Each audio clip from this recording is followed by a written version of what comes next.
सीखेंगे HCF। HCF कैसे निकालते हैं, तो HCF बनाएंगे। यहाँ पे देखिए, सबसे पहले हम लोग HCF के बारे में थोड़ा सा समझ लेते हैं। HCF का फुल फॉर्म होता है हाईएस्ट कॉमन फैक्टर। इसको हिंदी में क्या कहते हैं, इसको हिंदी में कहते हैं महत्तम समापवर्तीय। यहाँ पर देखिए, ये हमारा सवाल है 12 और 20 का HCF निकाले। HCF दो विधि से बनता है। पहला यहाँ पर बनाएंगे भाग विधि से और दूसरा बनाएंगे अभाज्य गुणनखंड विधि से। दोनों विधि मैं बताऊंगी यहाँ पर। तो देखिए, अभी पहले मैं भाग विधि से बनाऊंगी। तो यहाँ पर देखिए क्या है, 12 और 20, इस दोनों में बड़ा कौन सा संख्या है, 20। तो हम 20 में भाग देंगे, किससे भाग देंगे, 12 से। मैं आसान तरीका बताती हूँ, जो संख्या छोटा है उससे भाग देना है बड़ा संख्या में। तो अब देखिए 20 को यहाँ लिख लेते हैं, अब 12 से भाग देंगे तो 2 बार में तो 24 आ जाएगा, तो 1 बार में लगाएंगे, 12 एकम 12। अब देखिए यहाँ घटाएंगे तो 20 में से 12 घटाएंगे तो कितना बचेगा, 8। अब देखिए ये जो घट के हमारा 8 नीचे आया है, अब इसी 8 से भाग देना है इस 12 में। तो इस 12 को हम यहाँ पर लिखेंगे। तो उससे पहले हम इसको ऐसे घेर देते हैं। अब यह 12 यहाँ आ जाएगा, अब ये 12 यहाँ आ गया। अब 8 से भाग देंगे 12 में, तो इस तरीके 8 एकम 8, 8 दूनी 16। तो क्या करेंगे, हम 1 बार में लगाएंगे, 8 एकम 8। तो अब देखिए 12 में से 8 घटाएंगे तो कितना उतरेगा, 4। घट के कितना उतर गया, 4।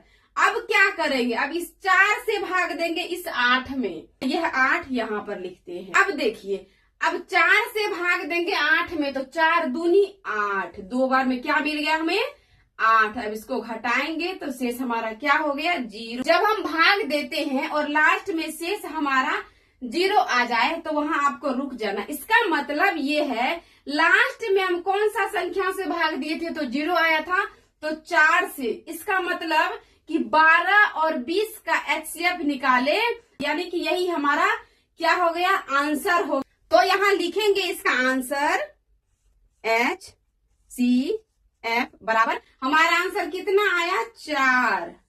तो अब देखिए लास्ट में हम भाग दिए थे किससे, 4 से भाग दिए थे, तभी ना शेष 0 आया। तो इसका मतलब यही हमारा आंसर हो गया, HCF हमारा 4 हो गया। 12 और 20 का HCF निकाले तो कितना निकल गया, 4। ये हमारा आंसर हो गया। अब बनाएंगे इस सवाल को अभाज्य गुणनखंड विधि द्वारा।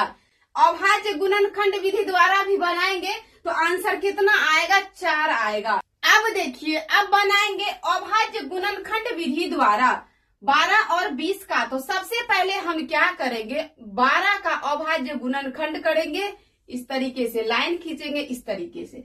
अब देखिए इसमें 2 से भाग लगाएंगे, 2 से लगाएंगे तो कितना बार में लगेगा, 2 छाके 12। फिर 2 से लगाएंगे तो 2 से लगाएंगे तो कितना बार में लगेगा, 2 तिहाई 6।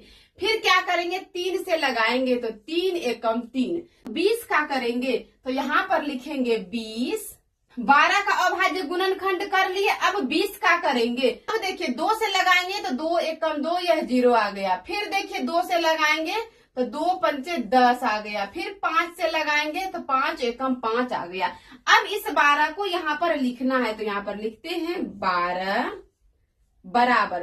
अब देखिए इसमें हम कौन कौन सा संख्या से भाग दिए थे, तो ये बाहर में जो संख्या है उसको यहाँ पर लिखना है गुना के रूप में। तो यहाँ पे लिखते हैं 2 3। अब यहाँ क्या है, 20 का लिखेंगे तो यहाँ पर लिखते हैं 20। गुना के रूप में लिखने के बाद हमें मिलाना है कि दोनों में क्या मिल रहा है। तो यहाँ पर देखिए यह भी 2 है और यहाँ भी 2 है, यानी कि ये दोनों को हम घेर देंगे। क्या करेंगे, इस दोनों को घेर देंगे। इसके बाद देखिए और क्या मिल रहा है, फिर यहाँ भी देखिए 2 2 मिल रहा है, फिर इसको घेर दिए। अब ये दोनों नहीं मिल रहा है, यहाँ 3 है, यहाँ 5 है, इसको छोड़ देंगे। जो हमें मिला दोनों में उसको घेर दिए। घेरने के बाद यहाँ पर 2 बार 2 है, तो इसके बदले में हम 1 बार 2 लिखेंगे। लिखेंगे HCF बराबर, यह 2 2 है तो हम इसके बदले में 1 बार 2 लिखेंगे। फिर गुना देंगे, फिर इसके बदले में 1 बार 2 लिखेंगे। अब देखिए इस दोनों को गुना करेंगे तो 2 गुना 2 कितना हो जाएगा, 4। तो हम यहाँ पर लिखते, इधर जगह नहीं है, तो 2 दूनी 4, यानी कि ये हमारा क्या हो गया, आंसर हो गया। 12 और 20 का अभाज्य गुणनखंड विधि द्वारा निकाले तो आंसर कितना निकला, 4। HCF कितना निकला? 4। अब देखिए भाग विधि द्वारा हम निकाले, हमारा HCF कितना निकला? 4। यानी कि आंसर दोनों का सेम रहेगा। आपको जो विधि आसान लगता है उस विधि से आप लोग HCF बना सकते हैं। देखिए स्टेप बाय स्टेप मैं बताई हूँ, इस तरीके से HCF बनाते हैं।